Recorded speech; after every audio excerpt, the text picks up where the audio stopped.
Fatkeqësisht, rastet të dhunës brenda familjes janë të shpeshta në shoqërinë tonë. Ngjarjet e tilla po nxisin reagime të forta dhe tregojnë nevojën për ndërhyrje të shpejtë nga autoritetet, si dhe për vetëdijsimin e qytetarëve për të raportuar çdo rast të dhunës. Një rast i tillë është regjistruar mbrëmjen e së dielës në fshatin Marmull të Gjakovës, ku 2 gra përjetuan dhunë fizike nga një familjar, duke tronditur banorët dhe duke nxitur reagim të menjëhershëm nga policia.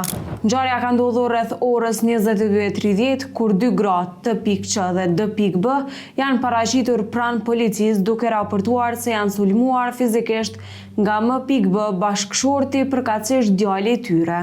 Thuhet se i dyshuari është arrestuar menjëherë në vend ngjarje, ndërsa testimi me alkool test ka treguar se ai kishte 2.01 promile alkool në gjak, duke konfirmuar një gjendje të rëndë të dehjes. Viktima T.Q ka refuzuar tretman mjekësor dhe strehim, ndërsa D.B është dërguar për ekzaminim mjekësor, por edhe ajo ka refuzuar strehimin.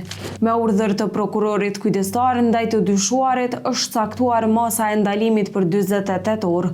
Rasti po trajtohet si dhunë në familje dhe hetimet për zbardhjen e plotë të rrethanave vijojnë.